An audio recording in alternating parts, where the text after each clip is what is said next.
Oi, ouvinte do Literatura Oral, como é que tá aí do outro lado? Eu sou a Sabrina. No último episódio, comecei a comentar o romance Madame Bovary, de Gustave Flaubert. Madame Bovary, que é um clássico do realismo, publicado em 1857. Se for a tua primeira vez por aqui, peço que tu te inscreva no canal para apoiar o meu trabalho. E se estiver escutando em plataformas digitais de áudio, peço que considere se inscrever no canal do YouTube do Literatura Oral. Dito isso, bora retomar da onde a gente parou no último episódio. Vamos revisar sobre o contexto de produção dessa obra, 1857. O que estava acontecendo no mundo e mais especificamente na Europa quando Gustave Flaubert escreveu e publicou Madame Bovary na França. A metade do século XIX correspondeu à Segunda Revolução Industrial, que foi um incremento no setor têxtil europeu e foi também quando a industrialização se espalhou para fora da Europa com mais intensidade, chegando a países como Japão e Estados Unidos. Aconteceram avanços científicos impulsionados pelo desenvolvimento industrial. Foi também a fase de unificação da Alemanha e da Itália. Bem nesse momento, a França perdia status como potência mundial por causa das guerras napoleônicas do final do século XVIII e início do século XIX. Então, a imagem da França como potência estava enfraquecendo na Europa e dando lugar ao Império Britânico, sob o comando da Rainha Vitória. O ano de 1830 foi importante na história da França. Aconteceu a Revolução de Julho, que marcou o fim da monarquia francesa, e no mesmo ano aconteceu a invasão da Argélia, 27 anos antes de Madame Bovary, mas a gente pode considerar que era contexto de quando Flaubert estava escrevendo, já que ele levou 5 anos escrevendo esse romance.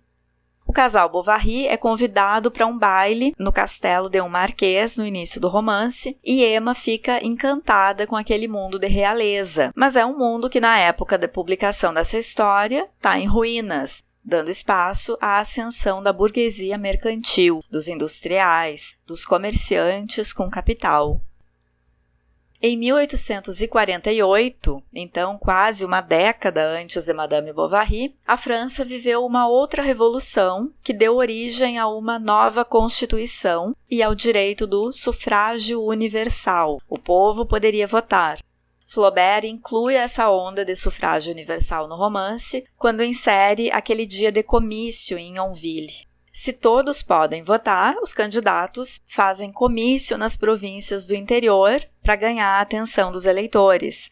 E como isso era uma novidade, esses dias de comício correspondiam a dias de festa no interior. Entre 1852 a 1870, portanto, quando Madame Bovary é publicado, a França era governada pelo imperador Napoleão III.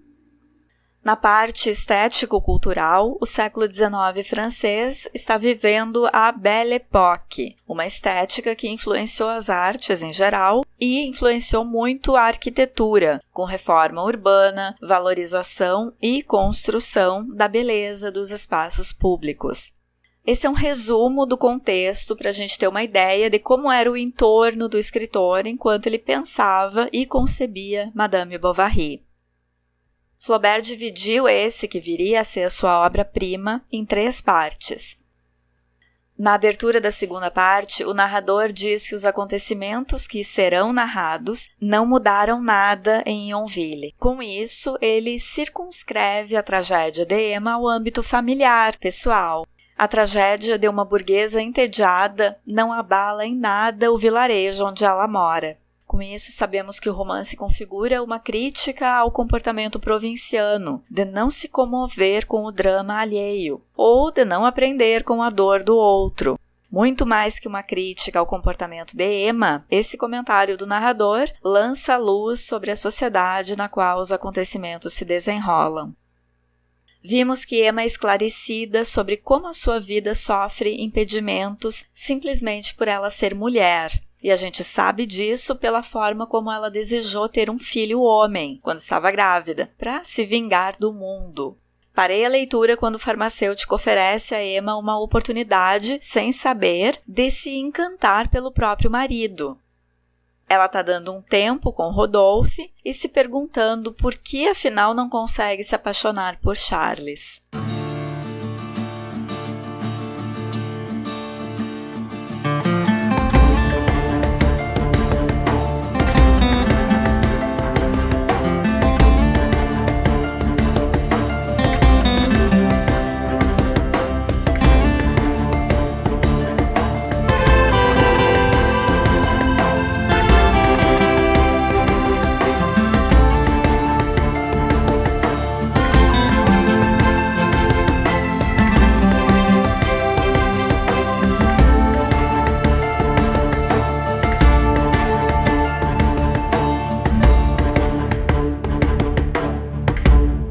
O farmacêutico lê sobre um novo método de curar pés tortos.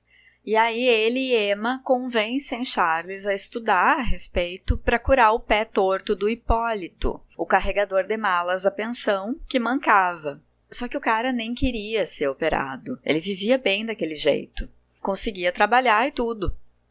Mas o farmacêutico enche a cabeça de Emma que, se desse certo, Yonville seria a primeira cidade a realizar o procedimento e Charles ficaria rico. Pronto, essa possibilidade bastou para Emma começar a achar o marido interessante.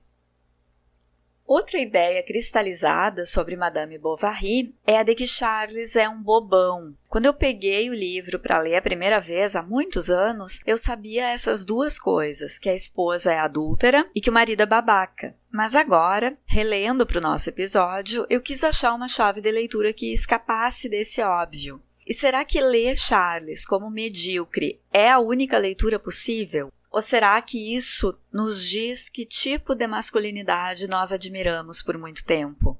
Eu abri essa pergunta na rede social Threads. Vocês têm usado essa rede? Eu ando cansada do Instagram, enfim. E lá tem mais texto e menos imagem. É como era antes o Twitter. Então eu tô gostando mais. E daí eu coloquei lá um post assim. Muito se fala da personagem masculina Mr. Darcy de Jane Austen, mas o que dizer de Charles Bovary, de Gustave Flaubert? E com essa referência, pessoal, ao Mr. Darcy, eu estava me referindo ao fato de que muita gente considera Mr. Darcy perfeito. E daí tem aquela crítica de que sim, ele é perfeito, uma personagem masculina perfeita, para o imaginário feminino, justamente porque ele foi construído por uma autora mulher. Então, Jane Austen constrói em Mr. Darcy o cara perfeito. Só que Gustave Flaubert, sendo um homem, também construiu uma personagem masculina muito interessante e é Charles Bovary, na minha opinião, agora com essa nova leitura. E aí as poucas pessoas que responderam lá a minha trend disseram que ele é um mosca morta, medíocre, sem ambição e que nem médico é. Bom, não tem nada na narrativa que nos diga que Charles é um impostor. Ele terminou os estudos para ser médico, só talvez não para ser cirurgião. Que agora a gente vai falar dessa questão aí do pé torto do Hipólito. Mas ele era um clínico geral. Talvez na época em que Madame Bovary foi escrito, o tempo de estudo, a exigência para alguém se formar médico fosse menor. Uma acusação contra Charles é que ele é bobo e joga a mulher para cima dos amantes. Será? Vamos pensar sobre isso? Vamos pensar criticamente sobre essa personagem? Será que ele não é simplesmente respeitoso em relação à liberdade de Emma? Será que ao criticar o comportamento dessa personagem, a gente não está querendo dizer que homem bom são aqueles que são sedutores e ciumentos e possessivos e que até demonstram alguma violência para mostrar esse ciúme e essa possessividade? Será que a gente não idealizou por muito tempo um comportamento Dom Juanesco ou Casanovesco? Falando aqui das personagens Dom Juan e de Casanova? Giacomo Casanova foi um escritor e aventureiro italiano, nascido em Veneza, que viveu no século XVIII e ficou célebre por ser um sedutor, quer dizer, foi uma pessoa que teria existido mesmo. E já Dom Juan é uma personagem arquétipo da literatura espanhola, mas que vários escritores escreveram histórias, escreveram seus Dom Juan. O do poeta inglês Lord Byron talvez seja o Dom Juan mais famoso, né, dentro da estética do romantismo. Em 1819 ele publicou Dom Juan. Só que na vida, quanta gente está reclamando dos tipos Rodolphe e Dom Juan da vida? E tentando encontrar um tipo Charles Bovary, que como é que é? É um cara que confia na esposa a ponto de incentivar que ela vá fazer um passeio a cavalo com esse vizinho que tem um castelo, que é solteiro, que é sedutor, mas ele confia na esposa, ele até incentiva para ela ficar feliz, porque ela está dentro de casa entediada. Será que Charles Bovary não é também, assim como Mr. Darcy, um modelo de masculinidade bem bacana? Bom, voltando para a narrativa, Charles faz a cirurgia em Hipólito e coloca a perna num aparelho de madeira e couro para desentortar. Coitadinho do Hipólito foi convencido a fazer a tal da cirurgia. E parecia ir tudo bem. Charles e Emma foram dormir sonhando com um futuro de glórias que teriam, que iam ficar rico e tal. Abre aspas. A noite foi encantadora, cheia de conversas, de sonhos comuns. Falaram de sua fortuna futura, das melhorias que fariam na casa. Ela chegou a notar com surpresa que seus dentes não eram feios. Fecha aspas.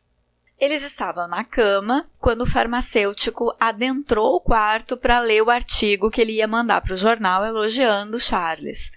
Quer dizer, com isso também, nessa cena do farmacêutico entrar na cama, entrar no quarto já à noite, no horário que o casal estava ali conversando, na sua intimidade. Isso nos mostra, a narrativa está nos mostrando como as pessoas em Yonville não primavam pela privacidade. Mas enfim, o farmacêutico está super orgulhoso, achando que ele vai levar a fama junto, porque foi ideia dele, né, a cirurgia. Passam os dias, a dona da pensão vem chamar Charles que Hipólito está morrendo, está tendo convulsões e se contorcendo de dor. Nessa parte, o texto de Flaubert tem também bastante humor, além da ironia. Abre aspas. Hipólito já havia reclamado da dor, não haviam prestado atenção. Foi preciso reconhecer que ele não estava completamente errado e deixaram-no sem o aparelho algumas horas.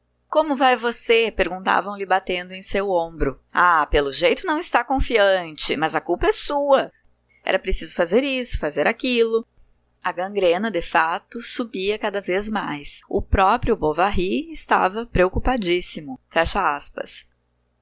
Ninguém dá ouvidos às reclamações de dor do carregador, porque ele é uma pessoa simples, pobre, não é um burguês, então o que ele diz não importa. Isso que a narrativa está nos mostrando com esse silenciamento do guri que foi o cobaia da cirurgia. Dizem até que ele não está colaborando para se restabelecer, como se fosse obrigação dele, né? Colaborar para se restabelecer. E com isso a gente tem mais uma informação sobre o vilarejo de Yonville, que é sobre as pessoas serem ignorantes, deslumbradas e que não são empáticos. Flaubert está fazendo crítica à mentalidade dos vilarejos. Nisso, Hipólito começa a cheirar mal. A gangrena vai subindo do pé ao ventre. Ele está para morrer. O padre se aproxima, mas não é para ajudar, não. Ele só quer converter o coitado do moribundo. Até que chega num ponto que Charles, já apavorado, balança a cabeça positivamente para a dona da pensão, que estava perguntando para ele há dias se podia chamar um médico de outra cidade, um médico mais experiente. Até que finalmente ele balança a cabeça positivamente. E quando o outro médico chega, Charles escapa para casa e fica intocado lá, vendo que fez cagada. O outro médico teve que amputar a perna. Eu lembrei que da primeira vez que eu li Madame Bovary, isso foi o que mais me marcou, essa injustiça com Hipólito. Tanto que me parecia que era uma parte enorme do livro sobre esse caso, mas não, são só algumas páginas. É uma tristeza, né? Um experimento que deu errado com uma pessoa que estava vivendo bem, relativamente bem, do jeito que ele nasceu, e foram lá fazer um experimento e deixaram ele com uma perna amputada. E daí, como foi com um pobre, fica por isso mesmo. Emma se oferece para dar uma perna postiça para ele poder voltar a trabalhar. Não existia prótese ainda naquela época, era uma perna de madeira mesmo, um encaixe meio que improvisado. E Charles paga, sem dizer nada, mas nenhum pedido de desculpa não dá. E aí evita o guri toda vez que escuta a batida da perna de madeira na calçada. Com esse fracasso do Charles, Emma se desgosta de vez. Não pode mais nem olhar para o marido.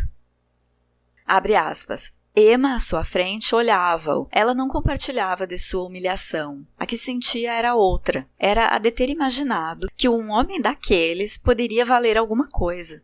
Como se já não tivesse em 20 vezes percebido suficientemente sua mediocridade. Tudo nele a irritava agora. Seu rosto, sua roupa, o que ele não dizia, sua pessoa inteira, sua existência, enfim. Deleitava-se com todas as perversas ironias do adultério triunfante. Fecha aspas. Aí então que Emma fica com tanto ódio pelo fracasso do Charles, não é por ele ter cometido uma injustiça com um pobre que ela fica chateada, não. É pelo fracasso, por ele não ter ficado rico. Mas ela fica tão chateada que ela começa a sentir orgulho de ser adúltera. E então Emma propõe a Rodolphe, que daí eles voltam, né? Propõe que vivam em outro lugar. Ele ri. Depois ela volta nesse assunto. Ele se faz desentendido e desconversa. Rodolphe não tinha nenhuma intenção de assumir Emma. Nesse meio tempo, ela está comprando do comerciante, tanto enfeites e roupas para ela, como presentes para o amante. E um dia ele chega na casa dela com a conta, o comerciante. Ela fica apavorada de ver o quanto está devendo, para ver como Emma vive fora da realidade. Estava achando que nunca precisaria pagar pelas coisas que compra. Ela tenta despistar o comerciante, mas ele ameaça recuperar as mercadorias. Ela concorda. Diz, vai, pega então. E aí ele diz que tá, então vou pegar tudo de volta. Vou começar pedindo o chicote do seu marido. Só que o chicote chique que Emma comprou foi dado ao amante, não a Charles. E ela se desespera e promete que vai pagar. Daí o comerciante, que não era bobo nem nada, entendeu tudo, né? Ela não estava comprando aquelas coisas para o marido. De novo, a gente tem a simbologia do chicote na narrativa, que antes Emma tinha encontrado o de Charles perdido e entregue a ele. Agora, Emma compra um chicote bem bonito, bem chique e entrega a Rodolphe. Quer dizer, ela está dando ao amante o direito de governar a vida dela, passando a ele o símbolo de autoridade. Rodolphe já está enjoado de Emma. Abre aspas. Ele escutara tantas vezes dizer essas coisas que elas já não tinham para ele nada de original. Emma parecia-se com todas as amantes, e o charme da novidade caía pouco a pouco como uma vestimenta, deixando ver nua a eterna monotonia da paixão, que sempre tem as mesmas formas e a mesma linguagem. Ele, aquele homem tão prático, não distinguia a dessemelhança do sentimento sob a igualdade das expressões.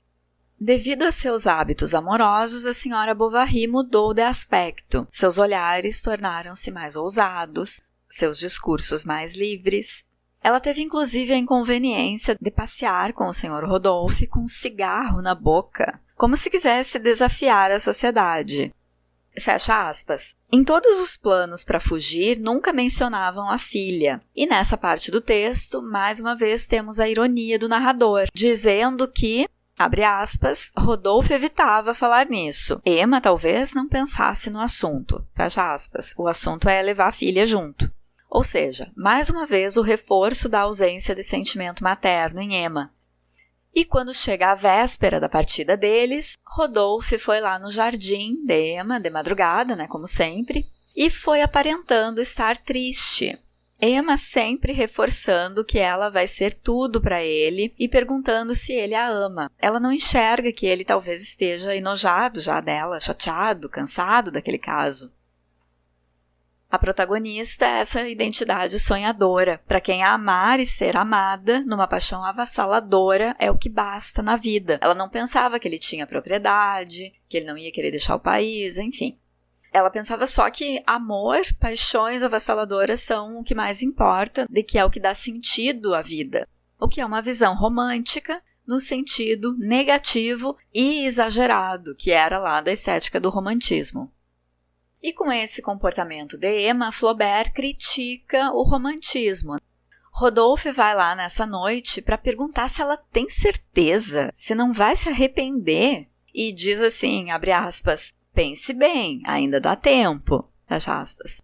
Nitidamente não querendo fugir com ela. Ela se mantém firme, louca para fugir, louca por uma aventura. Eles se despedem, ela muito melosa e ele frio. E ela fica vendo ele se afastar e não se virar para trás, o que chateia ela, né? Ele só se virou quando ela já estava entrando, e ele bem longe. E ele virou para dar uma última olhada nela, porque é nunca que ele ia se expatriar e assumir as despesas com uma criança e com uma mulher, da qual inclusive ele já estava enjoado. Abre aspas. Ora, exclamou, não posso expatriar-me, ter as despesas com uma criança? E além disso, as dificuldades, a despesa, não, 1000 vezes não. Seria uma grande besteira. Fecha aspas. Aí ele vai para casa, de noite, de madrugada, e senta para escrever uma carta de despedida para Emma, mas não consegue escrever nada, e sente que ela, inclusive, já está bem recuada, num passado longínquo para ele. Ele pega uma caixa onde ele guarda ali bilhetes, presentes das amantes, e ali tem umas mechas de cabelo, cartas marcadas por lágrimas, fitas perfumadas de várias mulheres com as quais ele já se relacionou. Inclusive tem ali presentes dados pela Emma. E tá tudo naquela caixa, uma caixa grande onde ele guarda todas essas coisas. E tá tudo misturado. Tem mecha de cabelo de tudo que é cor. Umas mechas de cabelo já enganchando no fecho da caixa. Enfim, ele olha para aquele monte de coisa que as mulheres apaixonadas por ele deram e acha patético. Ele se aborrece com aquilo num nível e fecha a caixa dizendo que monte de piadas. Rodolphe coleciona casos com mulheres das quais ele nunca nem gostou. Ele senta de novo para escrever a carta, porque afinal tinha que dar uma justificativa, um término com a Emma, e aí tenta pensar em alguma boa desculpa que fizesse Emma entender por que ele não poderia simplesmente partir assim com uma mulher casada. Ele tentou recorrer lá no jardim ao bom senso dela, mas não adianta, ela não tinha bom senso. E aí ele constata, abre aspas, será que podemos fazer com que mulheres como essa ouçam a voz da razão? Fecha aspas. Ele está conceituando essas mulheres que se apaixonavam por ele, e vamos lembrar que se apaixonavam por ele porque ele se esforçava para ganhar a confiança delas e para seduzir. Ele empreendia todo um jogo de sedução, o Rodolphe, e daí quando as mulheres estavam apaixonadíssimas, ele caía fora. Foi Rodolphe que forçou para ter o caso com ela, deixou que Emma devaneasse com uma vida com ele em outro país, porque ele podia ter dito, para com isso, doida, a gente não vai fugir. E no fundo, Rodolphe acha a Emma uma idiota, incapaz de pensar racionalmente. É isso que ele está falando. Geralmente, os leitores concluem que Charles é medíocre e patético. Para mim, medíocre e patético é o Rodolphe. O comportamento de Rodolphe é o do masculino que ludibria, usa o sentimento feminino e, quando não quer mais, descarta. O negócio dele é a conquista. Ele é bem Dom Juan mesmo. Daí ele escreve a carta, finalmente, e arremata molhando os dedos num copo d'água e respingando no papel, para fingir que tinha chorado. Porque as cartas das amantes para ele vinham com marcas de lágrimas, e ele sabia que era o esperado de um amante apaixonado, que a carta tivesse ali umas marcas de lágrimas. Quer dizer, para ele, até o fim, foi tudo encenação. Termina a carta, lê e decide incluir uma frase. Abre aspas. Estarei longe quando a senhora estiver lendo essas linhas, fecha aspas. E isso era para evitar que ela insistisse e fosse atrás dele choramingando, porque ele já conhecia a Emma, já imaginava qual seria o comportamento dela. Rodolphe manda essa carta para Emma no fundo de um cesto de damascos, no dia em que deveriam fugir. Ela se desespera, pensa até em se jogar da janela do sótão. Não se matou, mas adoeceu, ficou apática por 43 dias.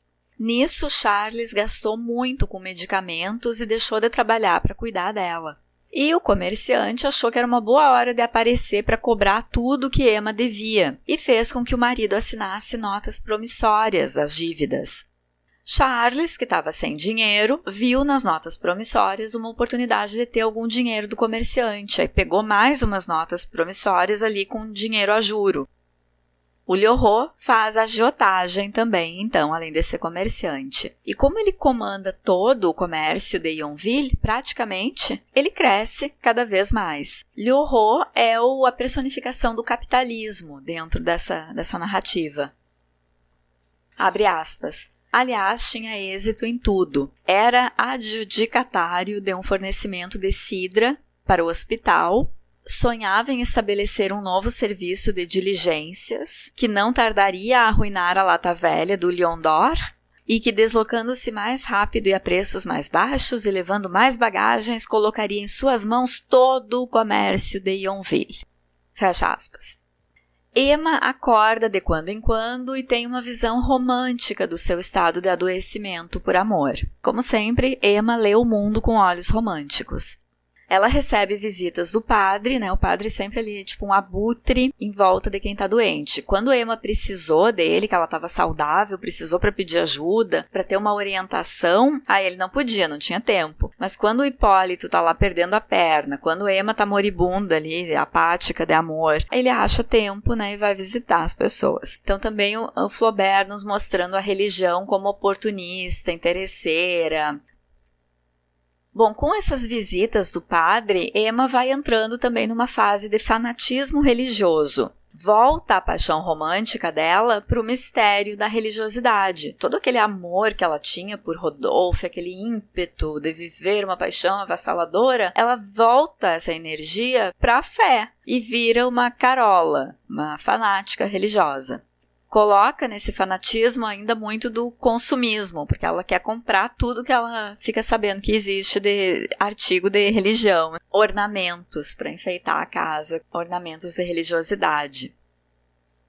Quer dizer, o tempo inteiro Emma está preenchendo seu vazio com alguma ação que a eleve da realidade. Primeiro deposita esperança de arrebatamento no casamento, depois na paixão por Leon, depois no caso com Rodolphe, e agora ela está numa fase da mística religiosa.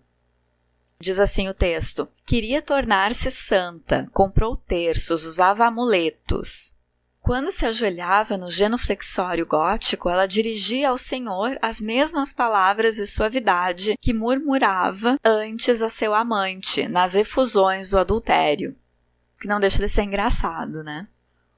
Ou seja, se entregava à fé do mesmo jeito que tinha se jogado no caso com Rodolphe. O que Emma espera é um arrebatamento, é o preenchimento de um vazio interior, talvez um estado depressivo, melancólico. Para ver se ela melhora, Charles decide levar no teatro, numa cidade próxima, Rouen, para assistir uma ópera. Até o padre deu força, declarando que considerava a música menos perigosa que a literatura. E aí um movimento interessante de Flaubert. Quem defende a literatura, nessa conversa, é a personagem representante da ciência, o farmacêutico. Com isso, o autor está concedendo à literatura ou às letras a condição de ciência, a seriedade de ciência. Abre aspas, e o padre declarou que considerava a música menos perigosa para os hábitos do que a literatura, mas o farmacêutico tomou a defesa das letras. O teatro, afirmava, servia para criticar os preconceitos e, sob a máscara do prazer, ensinava a virtude. Fecha aspas. E a narrativa continua com o farmacêutico equiparando o preconceito com literatura à ignorância medieval para com os primeiros cientistas. Abre aspas, há má literatura como há má farmácia, mas condenar em bloco a mais importante das belas artes parece-me uma inconveniência, uma ideia gótica, digna daqueles tempos abomináveis em que Galileu foi preso. Fecha aspas.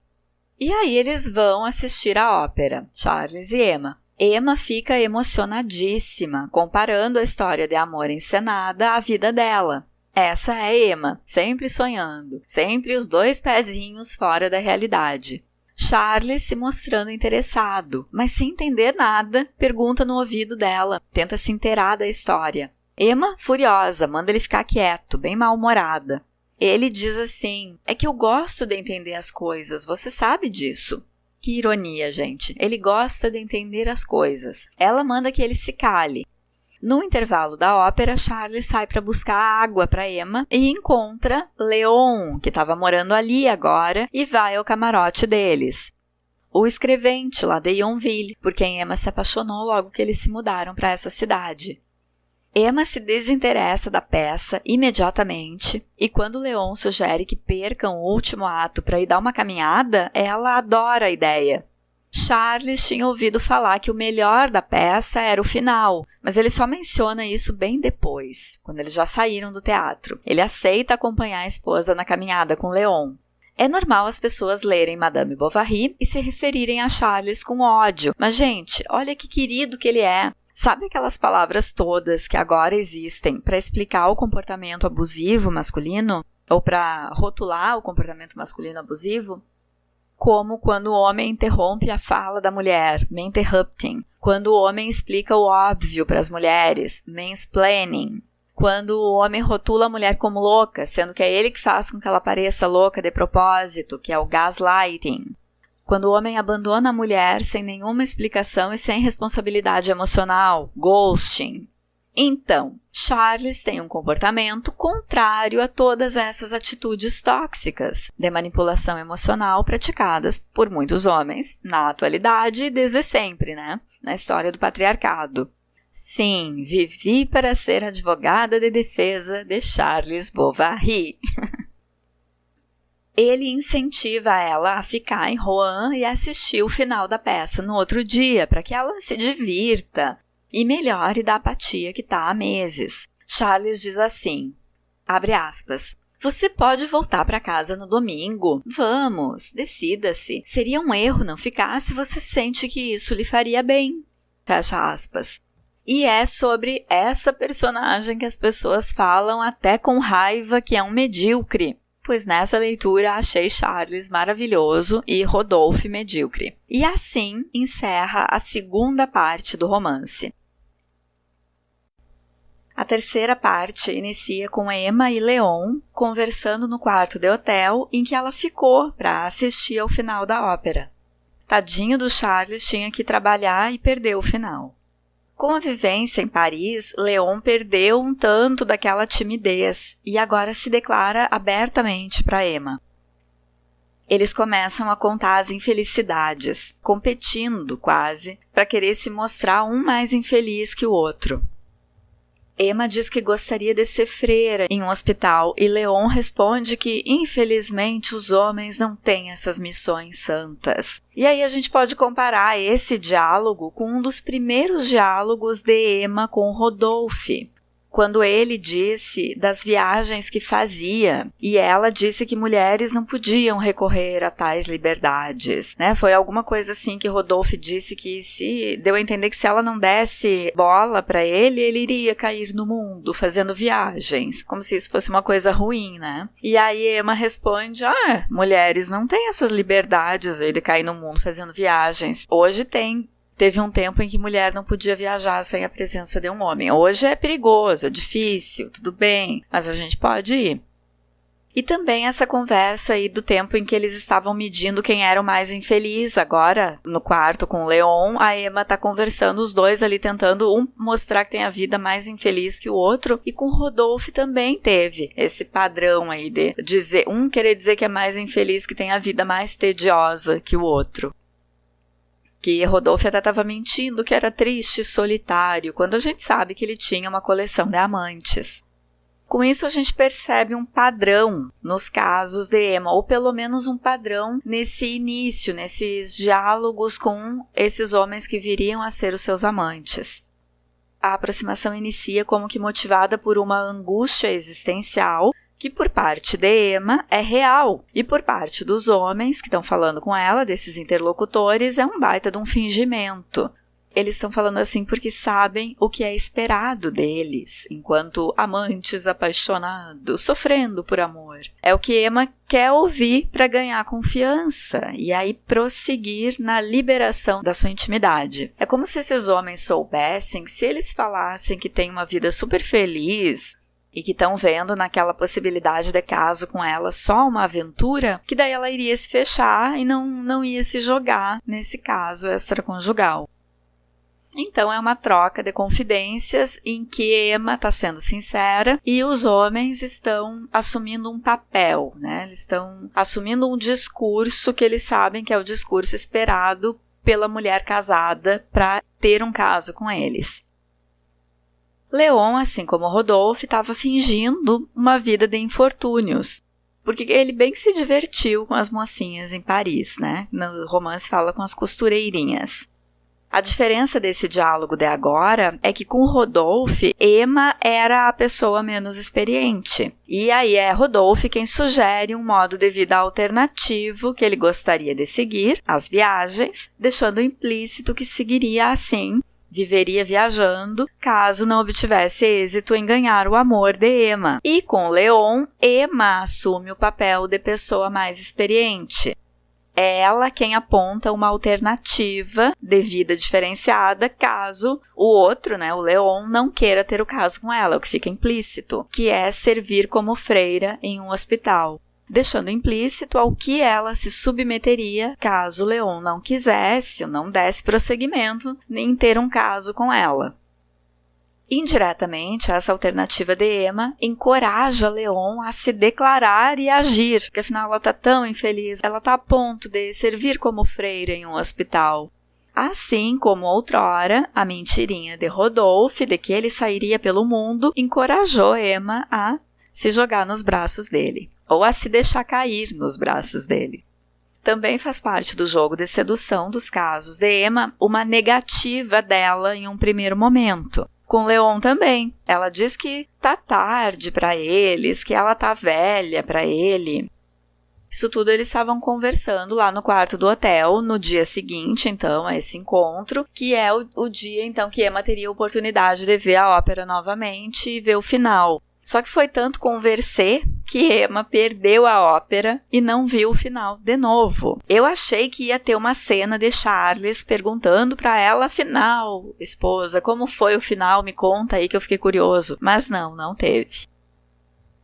Emma e Leon marcam de se ver na manhã seguinte em uma igreja. Mas quando Leon vai embora do hotel, Emma se arrepende de estar conversando com ele, de ter marcado com ele, e escreve uma carta dizendo que aquela é a última vez em que eles se veem. Só que quando ela vai na igreja para entregar a carta, Leon chama uma carruagem para eles saírem dali, para conversarem enquanto passeiam. E essa é uma das cenas mais famosas de Madame Bovary. Os dois, Emma e Leon, dentro da carruagem toda fechada, né, as cortininhas ali das janelas da carruagem fechada, sem deixar o cocheiro parar. Eles ficam rodando por Rouen por horas. O cocheiro não entende, porque cada vez que ele vai parar, Leon grita lá de dentro para que continue. Vou ler um fragmento dessa parte para vocês.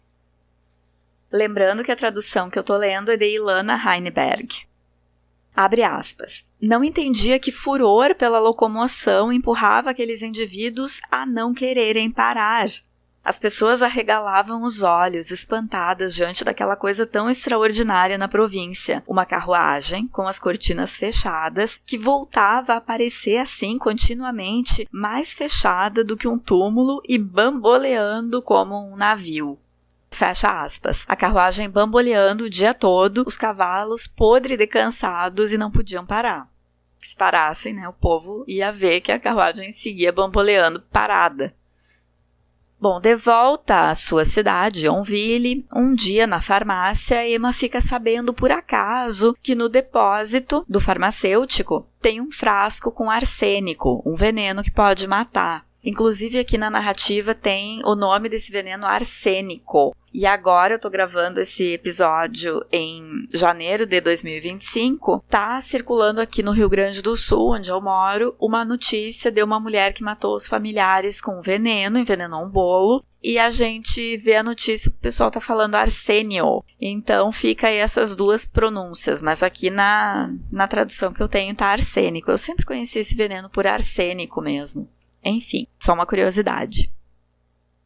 O comerciante convence Emma a ter uma procuração para gerir o patrimônio do marido. E ela, por sua vez, convence Charles de que ela tendo a procuração ajudaria ele. Afinal, ele é tão ocupado com as consultas. Abre aspas. A senhora com uma procuração, e então poderíamos ter nossos negócios, e sempre sussurrando a Emma conselhos sobre a procuração. Mostrou-lhe o modelo de uma autorização geral para gerir e administrar os negócios, fazer todos os empréstimos, assinar e endossar todas as promissórias, pagar todas as somas, etc. Ela tirara proveito das lições de Lhorô. Fecha aspas.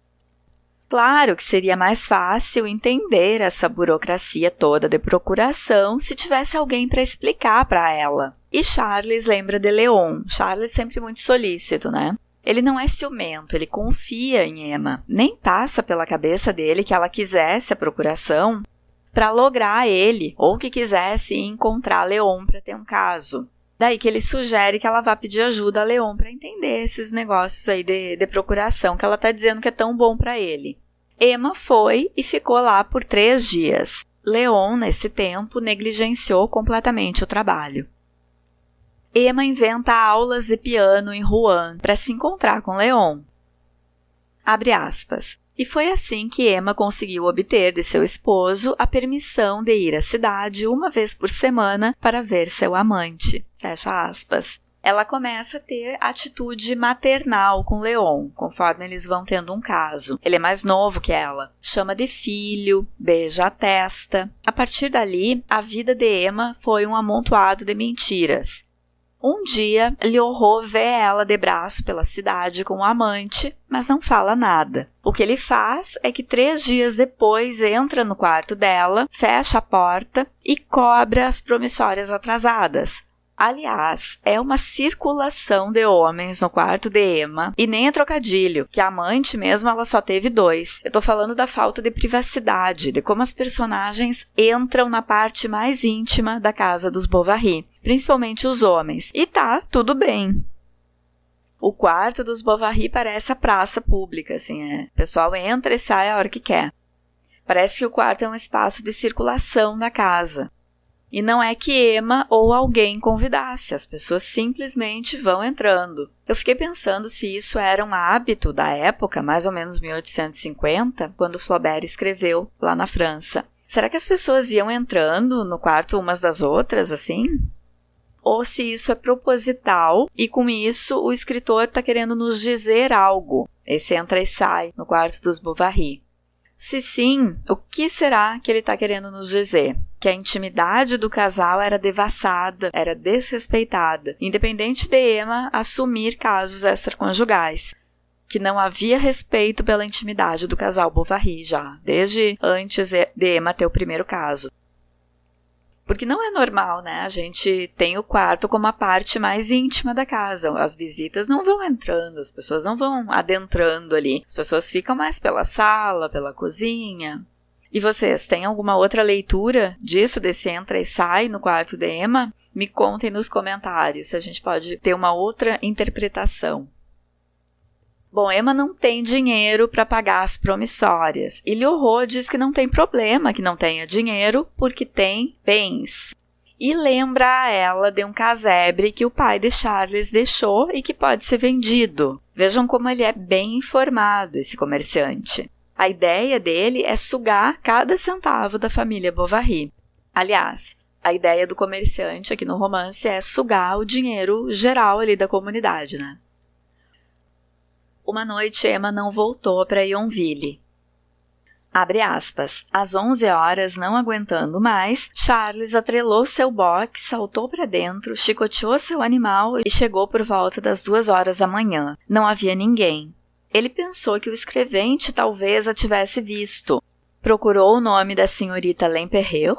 Fecha aspas. Charles procurou o endereço da professora de piano e já estava indo lá, quando encontrou Emma na rua. Ela mentiu que tinha ficado doente, por isso não pegou o transporte para voltar à noite para Yonville. E reclamou que ele não confia, que não deixa ela se sentir livre, porque ele foi lá procurar ela. Com isso, Charles passa a questionar ainda menos as ausências dela, porque ele pisa em ovos com Emma, faz de tudo para não aborrecer a esposa. Às vezes ele pensa que ele queria encher ela de beijos, mas prevendo que isso a irritaria, ele não faz. E vejam a ironia, né? Porque Emma vive a suplicar beijos e demonstrações de afeto dos amantes. Mais livre ainda, Emma começa a ir buscar Leon no trabalho dele, no cartório. Assim como quando ela começou a chegar de surpresa na casa de Rodolphe de manhã cedo, nas primeiras vezes ele recebeu com alegria. Depois isso foi se tornando uma importunação, e Leon foi se cansando. E Emma também foi se cansando do caso. Abre aspas. Aquilo que outrora o encantava assustava um pouco agora. Como invejava os inefáveis sentimentos de amor que tentava imaginar através dos livros. Ela não estava feliz, nunca esteve. De onde vinha então aquela insuficiência da vida? Com Madame Bovary, Flaubert faz uma crítica ao idealismo. Emma está sempre infeliz, porque idealiza uma vida em que tudo é festa, glamour, paixão avassaladora. Ela não é realista no sentido de ver potencial no cotidiano, não percebe a vida diária e comum como interessante, nem minimamente. No episódio anterior, eu levantei a sugestão de que ela pensa assim porque é como a personagem é, e não necessariamente porque foi contaminada pelos livros somente. Antes, ela se afiniza aos romances românticos porque tem essa característica de ser sonhadora, idealista, no sentido ruim da palavra. Enquanto isso, Emma não quer ser incomodada pela filha, não tem mais nenhuma paciência com Charles, que ela decide que não dorme mais no quarto com ela.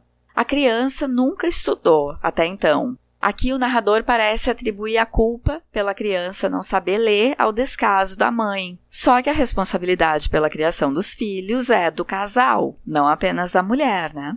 Charles também não se antenou para a educação da filha. A gente não pode dizer que o narrador em Madame Bovary tende mais para um que para o outro, porque ele é crítico com Charles e também com Emma. Assim como Leon, Emma também foi se aborrecendo com o caso deles. Abre aspas. Ela estava tão desgostosa dele quanto ele cansado dela. Emma encontrava no adultério todas as mesmices do casamento. Fecha aspas. Aí chega uma intimação de pagar em 24 horas uma soma grande ou ter a casa revirada, que era para avaliarem o que ela tinha que poderia ser penhorado. Que ela está devendo muito lá para o comerciante Lheureux. Só que se chegasse a isso de entrar em casa, de penhorar os bens, o que ela ia dizer para Charles? Abre aspas. Com frequência, inclusive, Emma recebia intimações, papéis timbrados que ela mal olhava. Preferia não mais viver ou dormir quase sempre. Fecha aspas. Só que agora chegou uma intimação que tinha que ser paga em 24 horas. É o começo do fim de Emma, essa intimação para pagar a dívida com Lheureux em 24 horas. A primeira atitude dela é ir até ele e implorar por mais prazo. E aí ele diz, abre aspas, a senhora pensa, minha pequena dama, que eu seria seu fornecedor e banqueiro até o fim dos tempos? Pelo amor de Deus, preciso recuperar o que eu desembolsei. Depois de ter sugado tudo o que ela poderia dar, empurrado compras para ela, atiçado a vaidade de Emma, o comerciante praticamente expulsa a protagonista do escritório.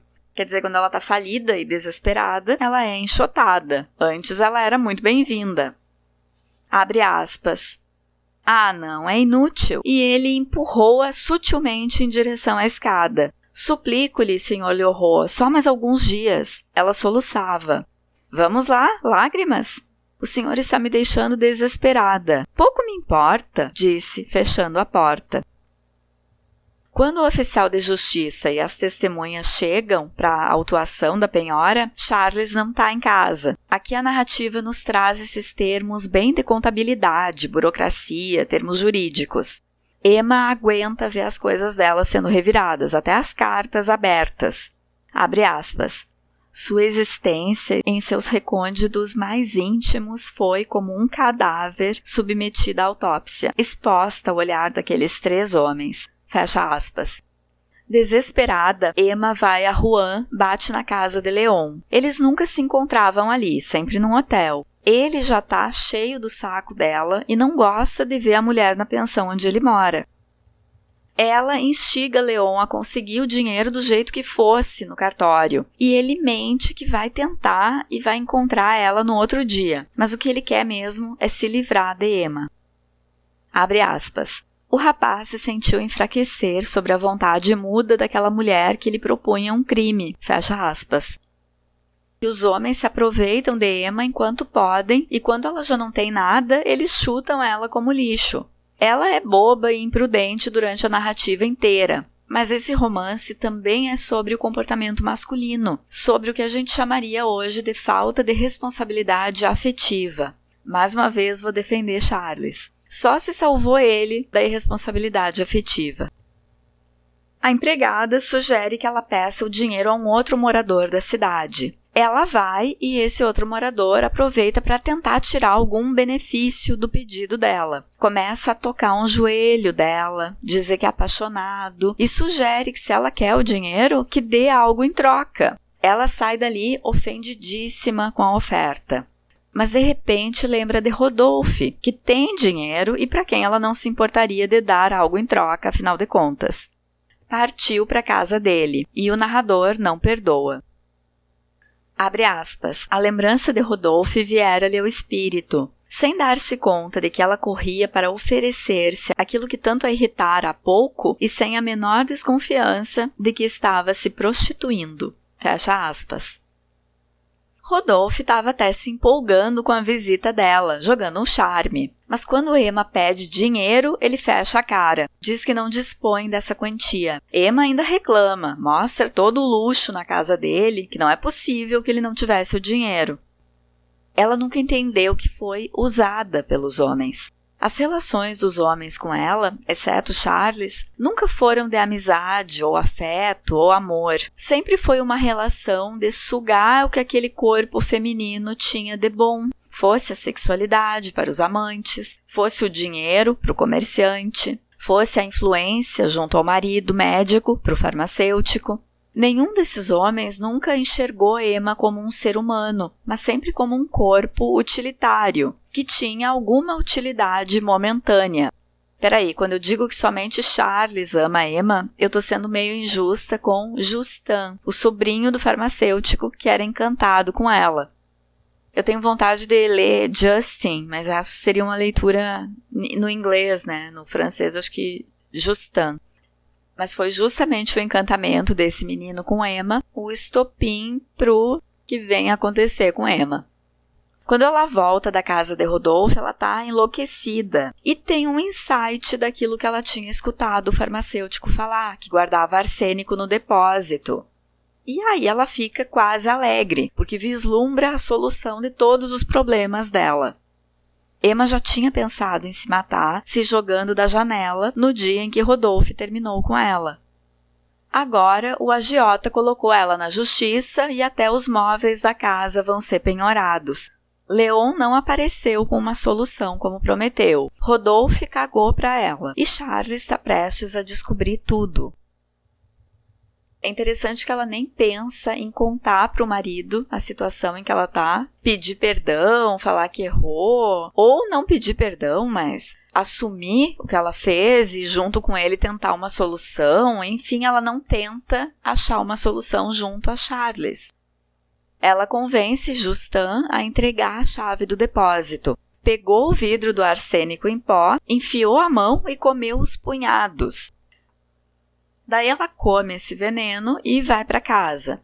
Charles estava lá em casa, abalado com a notícia da penhora, mas ela não quis conversar. Compreensível, né? Depois de se esfalfar em veneno, a pessoa não quer uma DR. E aí ela senta para escrever uma carta para Charles ler depois, que ela está sabendo que ela comeu veneno, já vai morrer, né?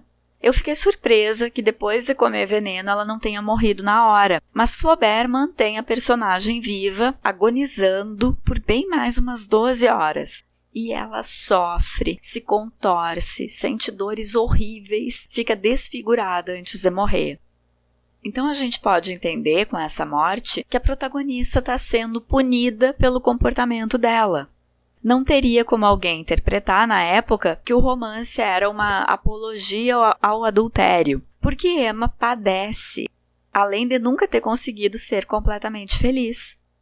Até quase morrendo, Emma é uma sonhadora, pede um espelho e fica um tempo admirando o próprio sofrimento, quando ela está sofrendo na cama. A cena da morte é quase um cenário de terror. Ela tem as mãos crispadas, o rosto deformado, e depois de estar desmaiada, ela levanta como um cadáver galvanizado por um impulso quando escuta uma música de amor que um mendigo está cantando na rua. O amor até o fim é o que move Emma. Acho que é o que a gente pode interpretar dessa cena em que ela já estava desmaiada e, por um impulso, levanta da cama quando ouvia uma música de amor. A perseguição de um amor é o que move Emma até o fim. Ainda que seja amor só como a temática de uma canção. Essa cena dela levantar toda contorcida, depois de já estar desmaiada, também me lembra o Despertar da Criatura de Frankenstein, o romance de Mary Shelley, de 1818. Nessa vez em que Emma levanta, ela já não parece mais humana, ela parece somente um corpo, deformado pelas horas e horas de efeito do veneno. Um corpo reagindo ao impulso que foi ter escutado uma canção de amor. E assim foi como quase todos os homens trataram Emma ao longo da narrativa, como um corpo útil ao prazer deles, reagindo aos impulsos dos galanteios e das ofertas de mercadorias. E temos que lembrar aqui que o comerciante, a chamada do capitalismo para comprar, comprar, comprar, a vaidade em ter objetos bonitos, em estar na moda, todo esse consumismo colaboraram na morte de Emma. Eu diria até mais do que a decisão dela de se aventurar em casos extraconjugais. O comerciante cumpre papel definitivo no suicídio de Emma. Talvez com isso Flaubert esteja falando de um estilo de vida que mata. O estilo de querer representar, querer viver de aparências, se endividando consequentemente. Que é o estilo de vida que seria o estilo burguês, né? Muito de viver de aparências, de viver ostentando lucro. Uma crítica recorrente à personagem Charles é a de que ele não é bom oficial de saúde, né? Uma crítica que eu digo do pessoal que lê o romance e tece uma crítica. Quando Charles fica sabendo pela carta de Emma que ela comeu veneno, ele chama o outro médico, aquele que atua ali perto, o mesmo que amputou a perna de Hipólito, que teoricamente é um profissional mais capacitado. Só que esse médico também não está seguro de como agir e chama um outro, que é professor. E esse, por sua vez, não tem nada a fazer quando chega. Talvez Charles não seja um médico medíocre, talvez ele esteja na média dos profissionais de saúde em termos de habilidade. Só que ainda tem pouco tempo de experiência. Eu não concordo com o argumento de que a conduta profissional dele seja determinante para estabelecer que ele é medíocre. É bem verdade que com Hipólito ele instrumentaliza o corpo desse menino pobre e faz meio que uma experiência, né? Um experimento, sendo que ele não tinha nunca tentado desentortar uma perna. Então com Hipólito ele erra feio. Mas eu acho que todos ali estão exercendo a medicina por tentativa e erro, os outros médicos também. Eu vejo a limitação nos atendimentos do Charles muito mais como uma crítica do autor à formação dos profissionais de saúde do que burrice ou má vontade da personagem. Parece que Flaubert está querendo fazer uma crítica a essa categoria de profissionais como um todo. Entendo que Flaubert aproveita Charles para denunciar como os profissionais de saúde que vão prestar atendimento nas províncias recebem uma formação rasa, ou recebiam uma formação rasa, ou como era exigida uma pouca formação e pouco tempo de estudo para que alguém exercesse a medicina no interior da França, naquele momento. Voltando à narrativa. Quando Emma morre, a gente vê como cada personagem seguiu sua vida como se absolutamente nada tivesse acontecido. Emma se considerava impactante na vida das pessoas, e quando ela morre é como se nem tivesse existido, a não ser para o pai dela, para Charles e para a filha. Abre aspas. Rodolphe, que para distrair-se andara o dia todo, dormia tranquilamente em seu castelo, e Leon, lá em Rouen, dormia também. Justin sofreu um pouco, mas pela culpa de ter dado acesso ao veneno. A morte de Emma não resolveu o problema das dívidas. Abre aspas, os problemas de dinheiro logo recomeçaram. Houve então quem passou a tirar proveito. A cada dívida que pagava, Charles acreditava ter terminado. Vinham outras, continuamente.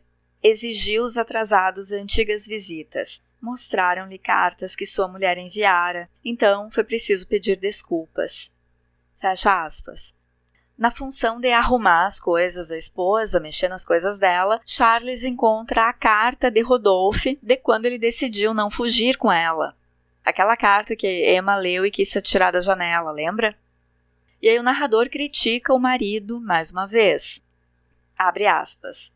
Talvez tenham se amado de forma platônica, pensou. Aliás, Charles não era daqueles que descem à profundeza das coisas. Recuou diante das provas. Fecha aspas. Ao contrário do narrador, eu vou proteger Charles, dizendo que nem diante das evidências ele não duvida da integridade da sua amada. Enquanto algumas outras personagens duvidam até da sombra das companheiras, tá aí seu Bento Santiago, de Dom Casmurro, personagem de Machado de Assis, que não me deixa mentir, duvidando de Capitu até o infinito. Com Charles, não. Charles, mesmo diante das evidências, ele ainda confia na fidelidade de Emma. E para agradar a esposa, Charles adotou o comportamento dela, de fazer compras, de querer alguns luxos. Abre aspas, mesmo do túmulo ela continuava corrompendo. Fecha aspas. Outro dia não teve jeito. Não era a intenção dele investigar para ver se descobria mais alguma coisa. Ele não queria nada disso. Mas encontra todas as cartas de Léon e até uma foto de Rodolphe. Abre aspas. Por respeito ou por uma espécie de sensualidade que o fazia adotar certa lentidão em suas investigações, Charles ainda não havia aberto o compartimento secreto de uma escrivaninha de jacarandá que Emma usava habitualmente. Um dia, enfim, ele sentou-se diante dela, girou a chave e empurrou a mola. Estavam ali todas as cartas de Léon. Não havia mais dúvidas dessa vez. Ele devorou até a última, revirou todos os cantos, todos os móveis, todas as gavetas, atrás das paredes, soluçando, gritando, desvairado, louco. Descobriu uma caixa, arrombou-a com um pontapé. O retrato de Rodolphe saltou-lhe ao rosto, em meio aos bilhetes de amor em desordem. Impressionaram-se com seu desânimo. Não saía mais, não recebia ninguém, recusava até mesmo ir ver os doentes. Então começaram a dizer que ele ficava em casa para beber. Um dia em que foi ao mercado para vender seu cavalo, seu último recurso, encontrou Rodolphe. Ambos empalideceram ao se verem. Rodolfo, que apenas mandara-lhe um cartão, balbuciou primeiro algumas desculpas. A seguir, encorajou-se e inclusive teve a audácia, estava muito quente, pois era mês de agosto, de convidar Charles para tomar uma cerveja na taberna. Sentado na frente dele, mastigava seu cigarro enquanto conversava, e Charles perdia-se em devaneios diante daquele rosto que ela amara. Parecia-lhe ver algo dela. Era um deslumbramento. Queria ser aquele homem. Não lhe quero mal, disse. Rodolphe, que conduzira aquela fatalidade, achou-o bastante bonachão para um homem em sua situação. Cômico até, e um pouco vil. Fecha aspas. Com exceção da família, tudo fica de igual para melhor, e a vida em Yonville segue seu curso. Rodolphe vive muito bem. O farmacêutico consegue abafar o fato de Emma ter conseguido o veneno na casa dele e se torna um profissional mais respeitado e solicitado ainda do que já era na região. Justin sai da cidade. O comerciante agiota prospera muito. Léon anuncia casamento. Charles e a filha foi que ficaram mal. A criança foi crescendo triste, porque o pai estava sempre triste. Trabalhando menos, sem dinheiro, deprimido, Charles se afunda em dívidas. Até a professora de piano, que nunca tinha dado uma aula para Emma, resolveu se aproveitar e cobrar o viúvo bobo. A filha foi sendo mais negligenciada. A filha de Emma é a grande vítima nessa narrativa. Logo, Charles morre de tristeza, ela fica órfã, é mandada para ser criada por uma tia distante, que é pobre, e daí manda a menina para trabalhar numa fábrica de algodão. Tá aí o legado do deslumbramento de Emma e da patetice de Charles. Com Madame Bovary, Flaubert faz crítica à sociedade francesa da sua época, ao falar não só do adultério feminino, mas ao denunciar a negligência da igreja, o superficialismo das relações sociais, a prática da agiotagem. O arsênico pode ser uma metáfora do que realmente envenenou Emma, o idealismo dela, o viver alheia à realidade e os valores do capitalismo e a associação da felicidade ao ter, ao possuir. A psicologia se inspirou na personagem para cunhar o termo bovarismo para uma condição psíquica.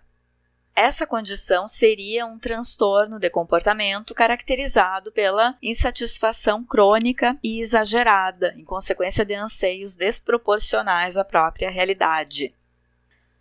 Com o escândalo em torno do processo de Flaubert pela criação de uma personagem polêmica, o termo bovarismo passa a ser registrado a partir de 1865 como um verbete dicionarizado da língua francesa. O termo bovarismo foi proposto pelo filósofo francês Jules de Gaultier. Consiste em se imaginar diferente do que se é. Remete não a uma fraqueza de caráter, mas a um funcionamento psicológico típico da espécie humana. O apogeu do bovarismo na psiquiatria foi nos anos 1930, na França, associado ao histerismo pelo psiquiatra Philibert de Lastic, que considerava o bovarismo a falta de capacidade ou a dificuldade de se adaptar à realidade. Mais tarde, seria feita uma aproximação do bovarismo com a paranoia, da qual o bovarismo seria uma versão mais branda, mas com os mesmos sintomas: superestimação de si mesmo, desconfiança, erro de julgamento e falta de habilidade no convívio social. Gaultier explicou que o bovarismo não é uma fuga da realidade, e sim uma tentativa de estar na realidade com aspectos da ilusão criada para si. É uma relação conturbada com a realidade, assim como acontece com Emma, que queria viver paixões arrebatadoras, queria que os relacionamentos fossem o tempo inteiro de paixão, de arrebatamento, queria desfrutar de luxo e comprar tudo o que o comerciante mostrava para ela, mas esquecia da sua realidade de casada, de pobre. Jules de Gaultier diz que a personagem de Flaubert possui uma personalidade falsa ou emprestada, caracterizada por uma carência de originalidade que a levaria a obedecer às sugestões do meio externo e se identificar com a imagem que ela mesma constitui de si.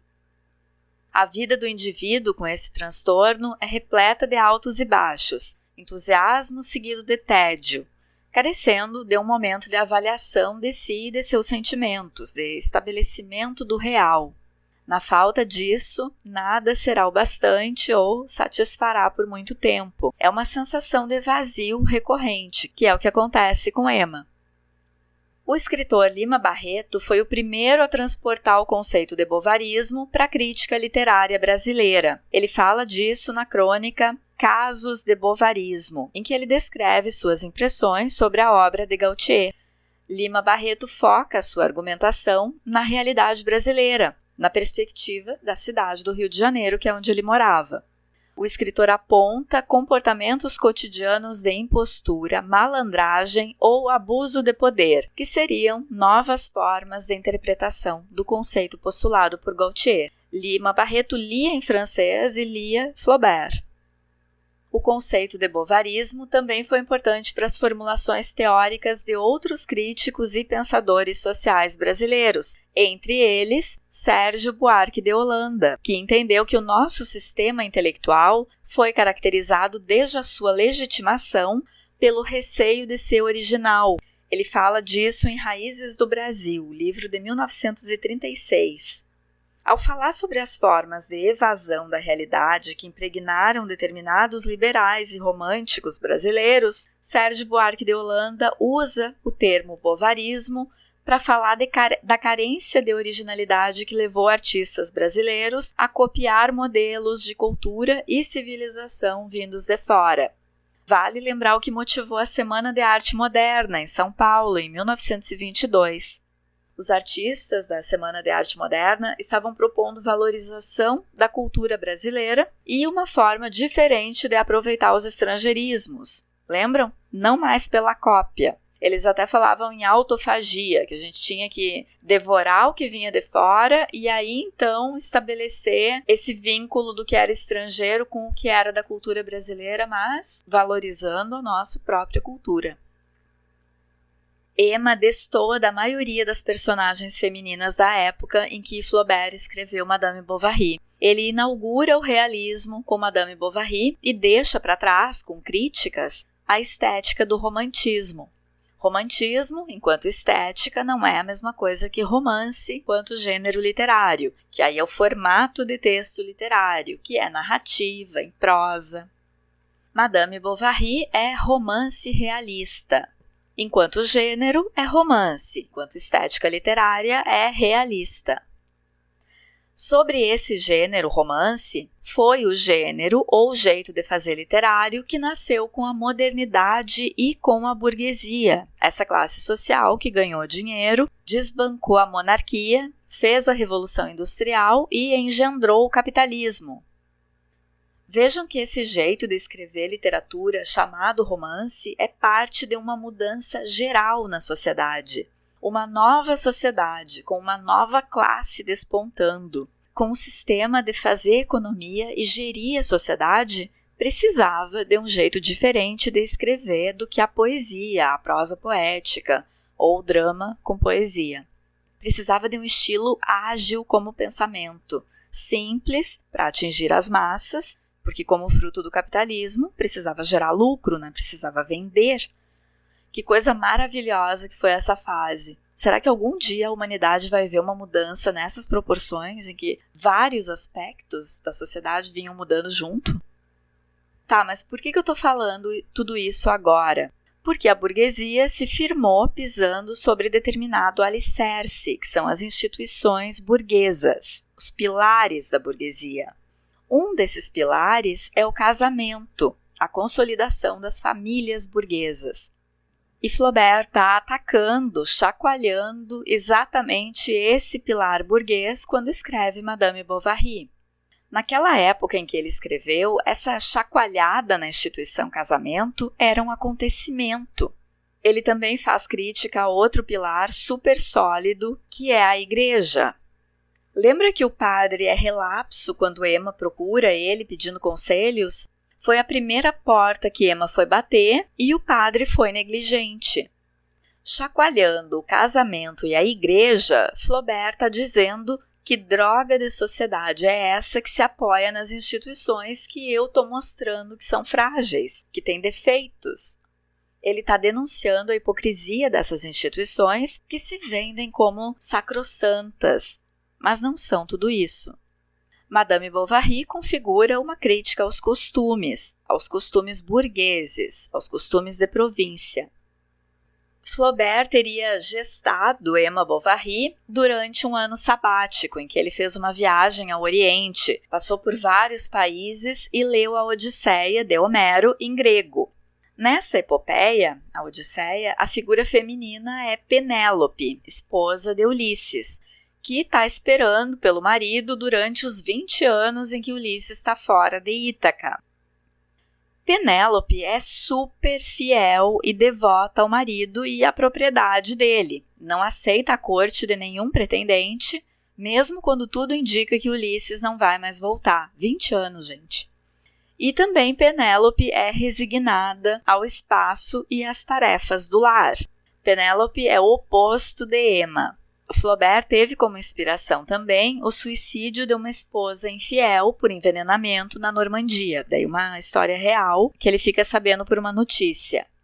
Dá pra gente refletir um tanto sobre essa inspiração na épica para a construção de um romance como Madame Bovary, porque a épica é o gênero dos heróis realmente heróicos, de conduta inatingível, que representam todo um grupo, como Ulisses, protagonista de A Odisseia. O gênero romance subverte essas duas concepções, tanto a de herói heróico, admirável, supra-humano, quanto a concepção de um herói representativo de um grupo social. O romance é o gênero que inaugura a narrativa do ordinário, em que o cotidiano importa e o protagonista não é mais herói. Pode ser qualquer tipo humano. Pode até ser um Zé Ninguém com quem a gente se identifique. E na maioria das vezes é exatamente isso. E também não é alguém destacado o suficiente para representar sua nação diante de deuses e bestas, como foi Ulisses. É sim uma criaturinha muito específica, cheia de individualidades, com defeitos, e ainda assim com quem a gente consegue achar pontos de semelhança exatamente pela sua imperfeição. Os teóricos do romance dizem que o herói desse gênero é um herói problemático, vivendo em um mundo degenerado. Oi, Emma Bovary! Bem assim, né? A protagonista é problemática e a sociedade onde ela vive é hipócrita, quer dizer, degenerada. O herói da epopeia se impõe sobre o seu entorno. Com seus valores, ele altera esse mundo ao redor, de tão heróico que ele é. Ele molda uma sociedade exemplar a partir dos valores dele.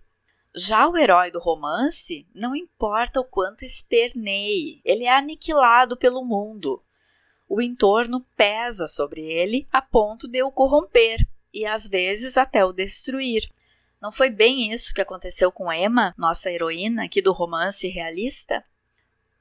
Se tu quer saber mais sobre essa relação da épica com o romance, eu sugiro a leitura do filósofo Hegel, que chamou o romance de epopeia burguesa. E também a leitura do filósofo George Lukács, com o livro A Teoria do Romance, de 1916, que desenvolveu mais essa ideia de Hegel. Para Lukács, a épica é superior ao romance. Também Mikhail Bakhtin, que fala que o romance é um gênero em constante mutação, com forma inacabada. Bakhtin pensa a diferenciação do gênero antigo e do romance em termos de influência temporal, da linha do tempo. Como assim? Para Bakhtin, o gênero literário antigo, a epopeia, é influenciado pelas memórias, portanto, influenciado pelo passado. E o romance seria o gênero interessado em antecipar o futuro, refletir sobre o porvir, portanto, conectado ao futuro. Enfim, isso é teoria literária. Madame Bovary foi escrito ao longo de 5 anos e logo da publicação tornou Flaubert um dos romancistas mais célebres da França. A história foi primeiramente publicada em capítulos numa revista. As pessoas leram e se colocaram a especular quem teria sido a inspiração e chegaram no nome da mulher da Normandia, que cometeu suicídio. É por isso que Flaubert declarou Emma Bovary sou eu, quando foi processado pela censura em 1857 mesmo. A acusação era de imoralidade na obra, delitos de ultraje à moral pública e religiosa e aos bons costumes. Olha os bons costumes aí, gente. Flaubert, inclusive, dedica Madame Bovary ao advogado de defesa dele quando o romance sai em livro. A diferença de Emma Bovary em relação a outras protagonistas de romances, publicados até ali metade do século XIX, é que Emma Bovary, como uma protagonista agora do realismo, Emma Bovary age, ela ousa agir em prol da sua felicidade. Ela não fica esperando um príncipe, ela ousa, por exemplo, se aventurar em casos. Porque protagonistas sonhadoras, gente, que sonhavam com amores açucarados, era o que mais tinha na estética do romantismo, mas elas eram passivas com relação a esses sonhos. Enquanto Emma, e depois outras personagens da estética do realismo, Emma dá o passo de embarcar nos seus sonhos e ter os casos que ela quis, ainda que a iniciativa não tenha sido dela em nenhuma das duas vezes. Aliás, ousadia é um adjetivo atribuído a Emma pelo narrador na primeira vez em que ela aparece na narrativa, quando ela está na porta de casa recebendo Charles para atender o pai. Abre aspas. O que ela tinha de bonito eram os olhos, embora castanhos, pareciam pretos devido aos cílios, e seu olhar chegava a ele francamente, com uma ousadia cândida. Fecha aspas. exceto Emma, de quem Vargas Llosa disse que por baixo das roupas vaidosas está reprimido um varão, se referindo à virilidade dela, as outras mulheres da narrativa não têm muita ação. E Emma não se envolve muito com elas. Pelo contrário, é desconectada de todas as figuras femininas, incluindo a filha. O que reforça o caráter de masculinidade da identidade da protagonista. A única que fica um pouco amiga dela, porque fica sabendo dos segredos, é a empregada, mas não chega a ser uma grande amizade. Emma Bovary é personagem que nunca encontrou discernimento entre o que é da ordem do desejo e o que é da ordem da realidade. Na dissertação, uma leitura da problemática da heroína em Madame Bovary, de Gustave Flaubert, Priscila Duarte Baldini Vaccari considera essa incapacidade de discernimento a grande chave representada por Flaubert, quer dizer, a dificuldade de Emma de discernir entre o que é desejo e o que é realidade. Essa pesquisa de mestrado foi realizada na Universidade Estadual Paulista, Unesp, em 2018. E eu vou aproveitar e dar o título para vocês de um outro texto acadêmico que eu estudei, pesquisei para construir esse roteiro, além da dissertação, que é o artigo Aspectos da recepção do conceito de bovarismo pela crítica literária brasileira, que é de autoria de Maria Elvira Malaquias de Carvalho e foi publicado na revista Revelé, de 2012. Esses dois textos, então a dissertação e o artigo, vocês encontram online pesquisando ou pelo título ou pelo nome das autoras, caso vocês queiram se aprofundar nessas leituras. Quando foi ao baile, lá na parte 1 do romance, Emma entrou em contato com a aristocracia. O baile foi no castelo de um marquês, uma representação da monarquia, que estava perdendo espaço para a burguesia, como a gente já falou neste episódio. A burguesia era então a classe social emergente. Pela identificação de Emma com a aristocracia, pelo desejo dela de viver num castelo, no meio daqueles aristocratas, a gente pode dizer que Emma é uma personagem fora de seu tempo. Porque ora ela quer que a vida seja um eterno baile em um castelo, e ora ela quer ser uma mulher de um tempo futuro, moderno, um tempo que reservasse poder de independência às mulheres, um tempo em que as mulheres pudessem agir livremente em função de seu prazer, pudessem usar calças, que na época era vestimenta só masculina, pudessem terminar um casamento infeliz, como passou a ser possível anos depois. Ou seja, Emma é personagem presa entre dois tempos, o passado e o futuro. O que ela não se adapta é ao tempo presente da modernidade que ela habita. Pessoal, por hoje eu fico por aqui. Queria só dizer que, como sempre, a minha análise não encerra a discussão. As chaves de leitura que eu proponho aqui são apenas sugestões de leitura e eu vou adorar saber as interpretações de vocês e as chaves de leitura que vocês preferem dar a esse romance. Comentem aí pra mim no canal do YouTube, se inscrevam, deixem um like, compartilhem com quem vocês acham que pode gostar. E me contem se vocês já conheciam esse clássico de Gustave Flaubert, se ficaram com vontade de ler Madame Bovary ou se ficaram com vontade de reler. Obrigada a quem ficou comigo até aqui, que esse episódio ficou longo, mas é porque tinha realmente bastante coisa pra gente comentar. Então até o próximo episódio, quando eu volto com alguma leitura comentada ou outra sugestão literária. Até lá, fiquem bem, cuidem-se. Um abraço.